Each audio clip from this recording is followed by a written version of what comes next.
Callisto की आइसी surface के नीचे पूरा का पूरा समुंदर है। साइंटिस्ट को 24 एक्सोप्लैनेट्स में से 2 ऐसे सुपर हैबिटेबल प्लैनेट्स मिले हैं, दोनों ही धरती से भी बेटर है, लेकिन साइज में ये धरती से 8 गुना बड़ा है।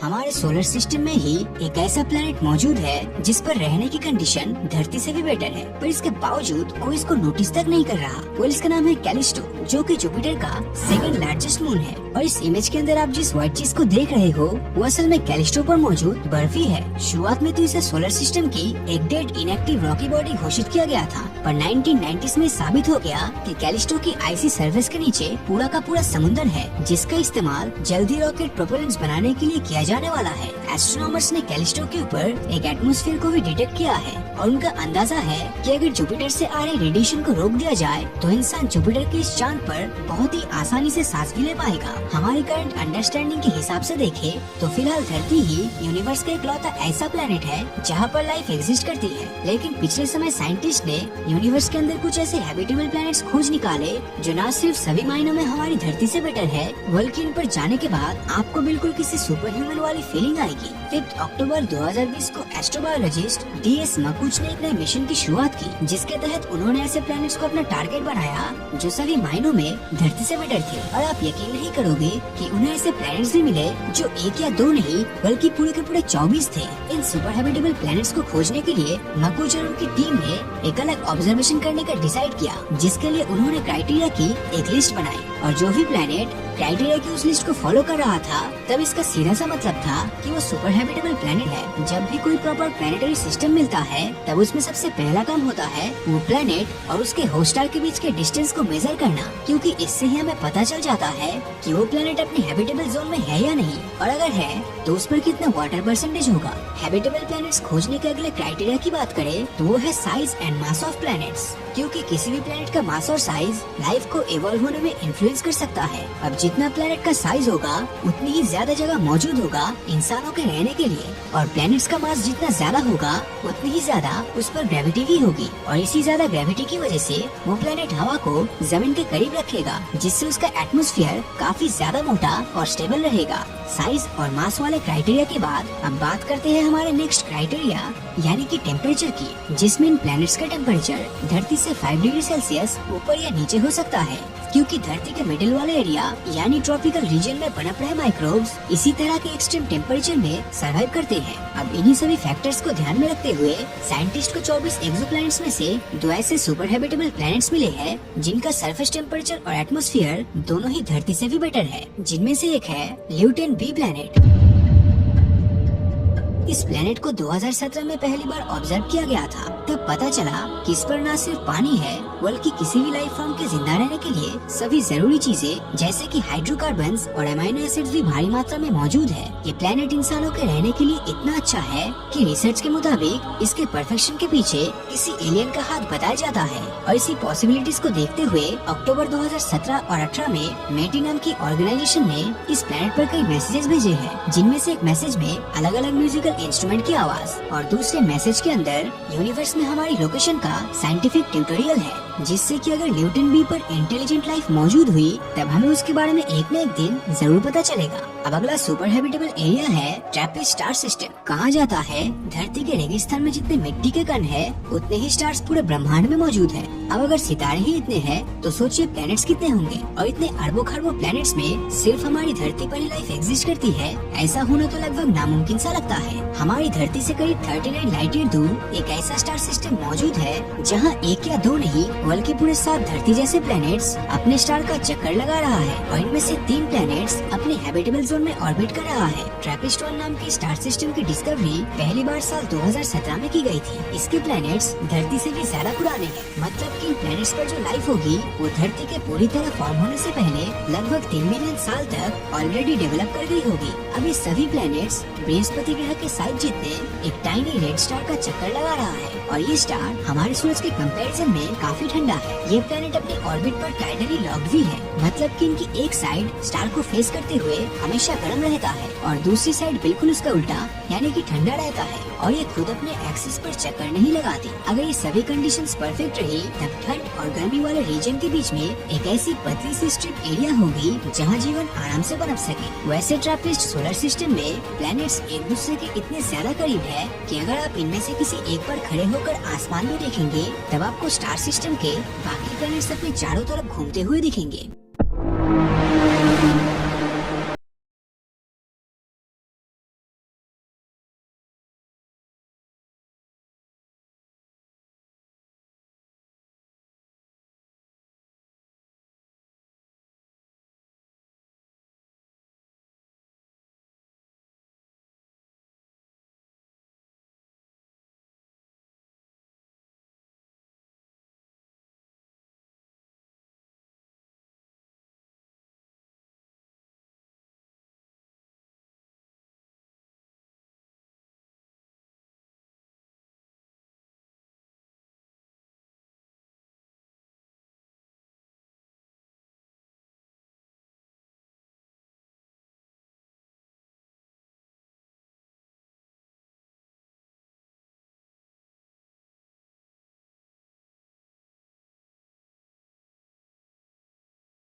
ग्रह होंगे जो हमारे सूरज से भी ज्यादा पुराने हैं और उनका लाइफ स्पैन भी सूरज से लंबा होगा। ऐसा माना जाता है कि हमारा सूरज करीब 10 बिलियन सालों तक एग्जिस्ट करेगा और जब बात धरती पर मौजूद लाइफ की आती है तब धरती पर कॉम्प्लेक्स लाइफ फॉर्म होने में करीब 4 बिलियन साल लगे। हालांकि कुछ स्टार्स ऐसे हैं जिनकी लाइफ हमारे सूरज से भी ज्यादा लंबी है, जिसके चलते इनके प्लैनेट्स पर लाइफ को इवॉल्व होने का ज्यादा समय मिल जाता है। तो अब सवाल आता है कि आखिर हम इन प्लैनेट्स में एलियन लाइफ को ढूंढेंगे कैसे। इसके लिए सबसे पहले हमें के स्टार्स को ढूंढना होगा, जिन्हें सिंपल वर्ड्स में रेड डॉर्फ भी कहा जाता है। रेड डॉर्फ बाकी स्टार्स के मुकाबले काफी ठंडे होते हैं और उनकी ल्यूमिनोसिटी यानी कि रोशनी भी काफी कम होती है। साथ ही साथ ये 20 से 70 बिलियन सालों तक वजूद में रहते हैं। अगर हम धरती से कंपेयर करें तो रेड डॉर्फ को ऑर्बिट करने वाले किसी प्लेनेट पर अगर लाइफ मौजूद है तब उसको इवॉल्व और एडाप्ट होने में धरती से भी ज्यादा समय मिल गया होगा और इसकी आइडियल एज भी लगभग 5 से 8 बिलियन साल होगी। मतलब हो सकता है कि आज की तारीख में जिस प्लेनेट पर लाइफ का नामो निशान नहीं है वहाँ आज से लाखों करोड़ों साल बाद एलियंस रहने लगे और शायद तब तक हम इंसानों का अस्तित्व ही इस यूनिवर्स से गायब हो जाए। इसी के चलते हमारे लिए एलियन लाइफ को ढूंढ पाना बहुत ही मुश्किल है।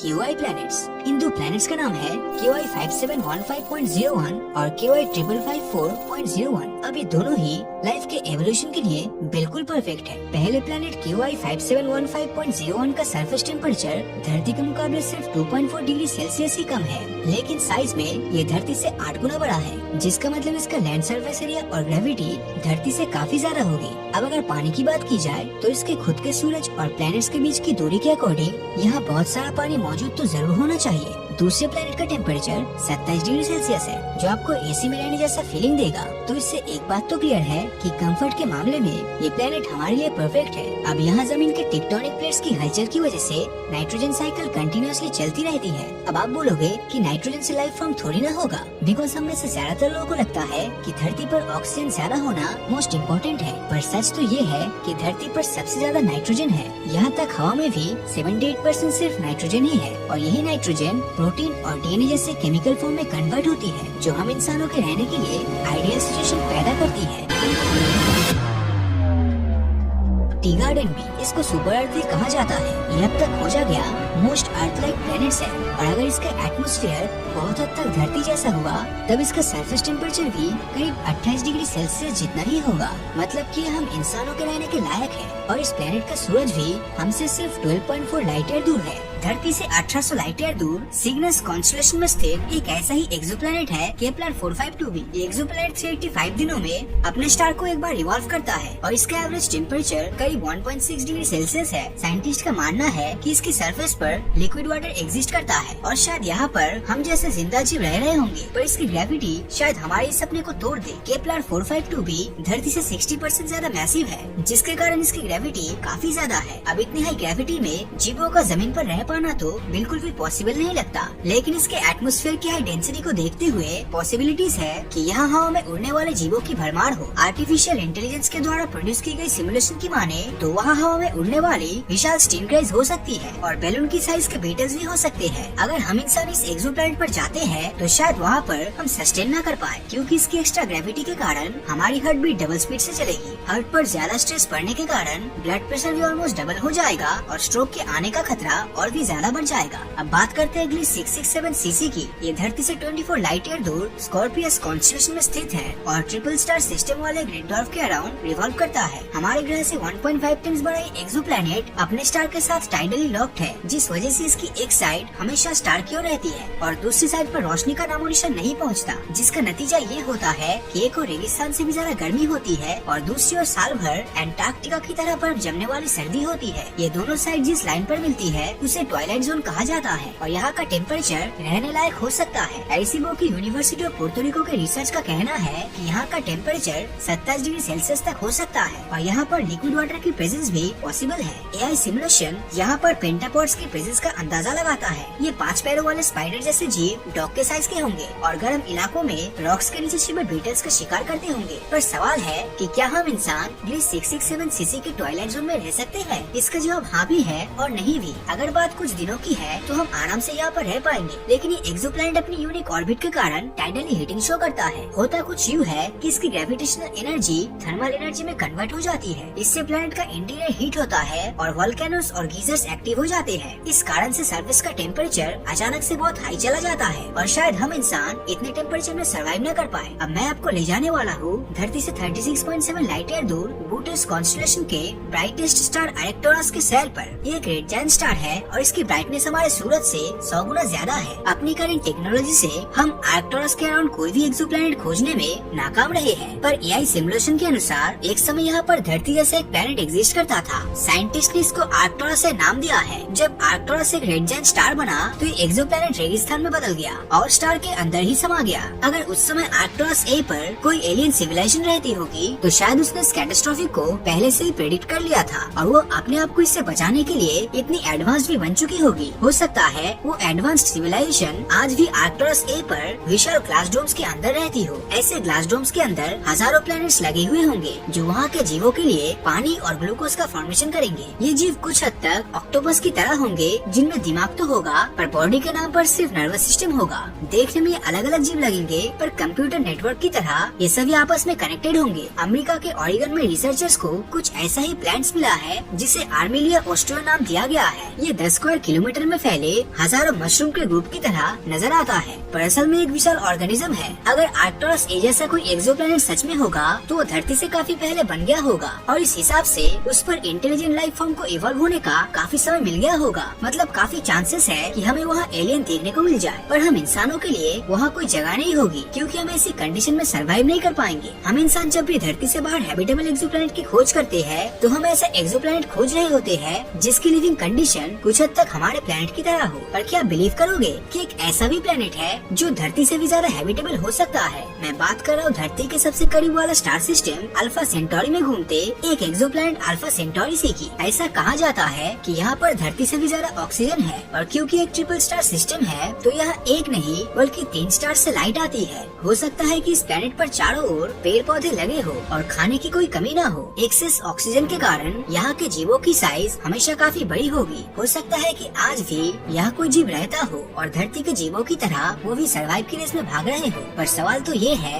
कि क्या हम इंसान इस प्लैनेट को अपना फ्यूचर होम बना सकते हैं? एआई सिमुलेशंस और साइंटिफिक स्टडी में ये पाया गया है कि लाइफ की पॉसिबिलिटीज के लिए ये प्लैनेट धरती से भी बेहतर होना चाहिए। यहाँ का टेम्परेचर इंसानों के लिए ऑप्टिमम होगा और यहाँ पर लिक्विड वाटर की प्रेजेंस भी होगी। पर ट्रिपल स्टार सिस्टम में होने के कारण यहाँ के सीजन चेंजेस बहुत ही एक्सट्रीम लेवल का मौसम ला सकता है। जैसे यहाँ गर्मियों के मौसम में तापमान 60 60 डिग्री सेल्सियस को टच कर सकता है और सर्दियों के मौसम में ये -90 डिग्री तक पहुंच जाता है। इतना एक्सट्रीम टेम्परेचर हमें धरती पर 1000 सालों में एक बार ही देखने को मिलता है। चाहे सहारा के गर्म रेगिस्तान हो या अंटार्कटिका का बर्फीला मैदान, हम इंसानों ने हर जगह अपनी प्रेजेंस बनाई है और हम स्पेशल इक्विपमेंट्स की मदद से अल्फा सेंटोरी सी पर भी जरूर सर्वाइव कर लेंगे। साल 2005 में साइंटिस्ट के पास सैटर्न के मून टाइटन से एक ऐसा सिग्नल आता है जो इस बात की ओर इशारा करता है कि हमारे सोलर सिस्टम में हम इंसानों के अलावा भी कोई और एलियन लाइफ मौजूद है। इस सिग्नल में कुछ ऐसा था जिससे साइंटिस्ट को टाइटन पर वाटर, हाइड्रोजन, मीथेन और नाइट्रोजन साइकिल होने के सबूत मिले। और ये सारी चीजें कोई नॉर्मल बात नहीं है, क्योंकि ये चीजें वही है जिनके कारण आज धरती पर भी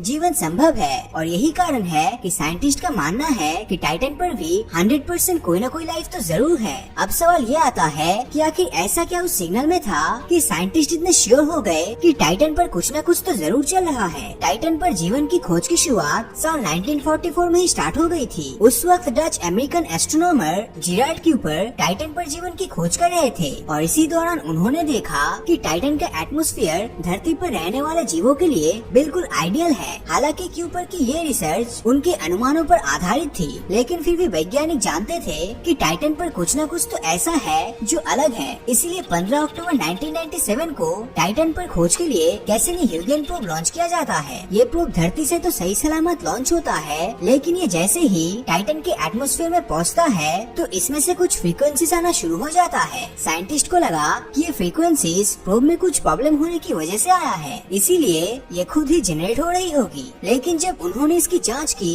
तो हैरान रह गए। दरअसल ये फ्रीक्वेंसीज प्रोब खुद जनरेट नहीं कर रहा था, बल्कि टाइटन के एटमॉस्फेयर से जनरेट हो रही थी। साइंटिस्ट के मुताबिक इसके पीछे दो कारण हो सकते थे, या तो टाइटन का एटमॉस्फेयर ये फ्रीक्वेंसी जनरेट कर रहा था, या फिर वहाँ पर मौजूद किसी दूसरे एलियन लाइफ के कारण ये सब हो रहा था। अब जब प्रोब ज्यादा टेस्टिंग के लिए टाइटन की जमीन पर उतरता है और वहाँ पर मिट्टी के कुछ सैंपल्स लेता है तो वहाँ उसे कुछ अजीब दिखाई देता है। जब उसने टाइटन की मिट्टी की केमिकल टेस्टिंग की तो पता चला कि टाइटन के एटमॉस्फेयर में हाइड्रोजन फॉर्मेशन तो होता है और ये पूरे एटमॉस्फेयर में इक्वली डिस्ट्रीब्यूट भी हो रहा है, लेकिन जहाँ ये हाइड्रोजन अपने हल्के वेट के कारण एटमॉस्फेयर में रहना चाहिए वहीं पर ये गायब हो रहा है। अब ये हैरानी की बात इसलिए है क्योंकि हमारी धरती पर कई ऐसे स्पीसीज है जो धरती के एटमॉस्फेयर से हाइड्रोजन खींचकर जिंदा रहती है, और अगर हम इसे टाइटन पर देखें तो टाइटन पर भी यही हो रहा है। इसीलिए साइंटिस्टों का अनुमान है कि टाइटन पर भी ऐसी स्पीसीज मौजूद है। इसके अलावा टाइटन के एटमॉस्फेयर में एसिटिलीन और नाइट्रोजन का अमाउंट बहुत ही कम है। धरती पर कई ऐसे ग्राउंड वाटर माइक्रो ऑर्गेनिज्म है जो एसिटिलीन पर जिंदा रहती है, इसीलिए पॉसिबिलिटीज है कि टाइटन पर भी ऐसे माइक्रो ऑर्गेनिजम्स है। लेकिन इन माइक्रो ऑर्गेनिजम्स के बारे में सबसे खास बात ये है कि ये पानी में नहीं बल्कि इथेन और मीथेन में रहता है। साइंटिस्ट के मुताबिक यही माइक्रो ऑर्गेनिजम्स टाइटन के एटमॉस्फेयर में नाइट्रोजन की मात्रा बढ़ा रहे हैं और यही नाइट्रोजन साइकिल हमें धरती पर भी दिखाई देती है। टाइटन पर होने वाले वोल्केनिक इरप्शन भी इससे जुड़ी लाइफ के बारे में काफी कुछ बताता है। जब साइंटिस्ट ने इसकी मिट्टी के सैंपल्स की जांच की तो उन्हें पता चला कि टाइटन पर होने वाले वोल्केनिक इरप्शन में गर्म दहकता हुआ लावा नहीं बल्कि बर्फ जैसी ठंडी अमोनिया और मीथेन निकलती है, और ये दो सब्सटेंसेस ऐसे हैं जो किसी भी लाइफ की उत्पत्ति के लिए बहुत जरूरी होता है। वैज्ञानिकों को इस बात पर बहुत ही विश्वास है कि टाइटन पर भी लाइफ है। हालांकि ये लाइफ ऑक्सीजन पर नहीं बल्कि मीथेन पर सर्वाइव करती है। टाइटन पर लाइफ है या नहीं इस बात को लेकर साइंटिस्ट अभी तक श्योर नहीं है, लेकिन सवाल ये आता है कि क्या होगा अगर टाइटन पर किसी और प्लेनेट से कोई और लाइफ सेंड किया जाए तो क्या वो वहाँ पर सर्वाइव कर पाएगा। टाइटन एक ऐसा मून है जिसके कई कंडीशंस धरती से मैच करता है। जैसे धरती के एटमॉस्फेयर में पानी के ऐसे छोटे ड्रॉप्स हैं जो इसका कॉस्मिक रेडिएशन से बचाव करता है, ठीक उसी तरह टाइटन के एटमॉस्फेयर में भी इथेन और मीथेन इसका कॉस्मिक रेडिएशन से बचाव करता है, जिस कारण यहाँ पर रहने वाली लाइफ को प्रोटेक्शन मिलता है। टाइटन के एटमॉस्फेयर में लाइफ के लिए जरूरी ऑक्सीजन ही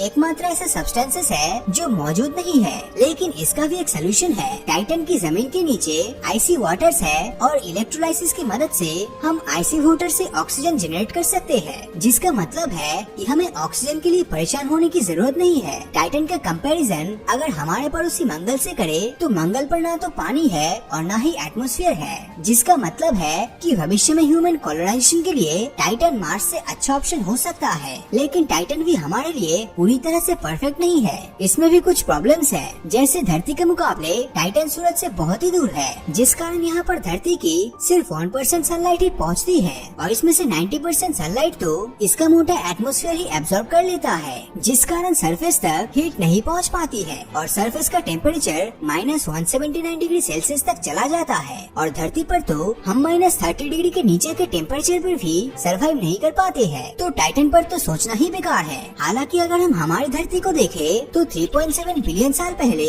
धरती भी टाइटन जैसा ही थी, लेकिन इसी दिन हुए एक इलेक्ट्रिक स्पार्क ने सब कुछ बदल कर रख दिया। धरती पर मौजूद फास्फोरस और हाइड्रोकार्बन्स को ब्रेक करके इन्हें आरएनए में कन्वर्ट किया और आरएनए कंबाइंड होकर डीएनए में कन्वर्ट हुआ, जिससे एक यूनिसेलुलर ऑर्गेनिज्म की उत्पत्ति हुई और फिर यही यूनिसेलुलर कंबाइंड होकर मल्टीसेलुलर बने और फिर आगे चल के यही से इंसानों की उत्पत्ति हुई। अब अगर देखा जाए तो टाइटन की हालत भी धरती के शुरुआती कंडीशन जैसा ही है, इसलिए इस बात की पॉसिबिलिटीज काफी ज्यादा है कि फ्यूचर में टाइटन पर भी कुछ ऐसा होगा जो यहाँ पर लाइफ के एग्जिस्ट करने में मदद करेगा। हालांकि टाइटन में कुछ ऐसे चेंजेस हो रहा है जिनके कारण देखने पर ऐसा लगता है कि टाइटन फ्यूचर में खत्म हो सकता है और इसे इतना टाइम नहीं मिलेगा यहाँ पर लाइफ एग्जिस्ट कर सके। फ्यूचर में क्या होगा ये तो किसी को नहीं पता, लेकिन आपको क्या लगता है, क्या टाइटन पर कोई लाइफ है और क्या इंसान कभी टाइटन पर रह पाएगा या नहीं? अपनी राय नीचे कमेंट करके जरूर बताएं। और अगर ये वीडियो आपको अच्छा लगा हो तो इस वीडियो को लाइक और अपने दोस्तों के साथ शेयर करना मत भूलना। और अगर अभी तक आपने हमारे चैनल को सब्सक्राइब नहीं किया है तो सब्सक्राइब करके नोटिफिकेशन बेल को ऑन कर दीजिए, क्योंकि मैं ऐसी वीडियोस हर हफ्ते लाता रहता हूँ। तो मिलता हूँ आपसे अगले वीडियो में और हमेशा की तरह थैंक्स फॉर वॉचिंग।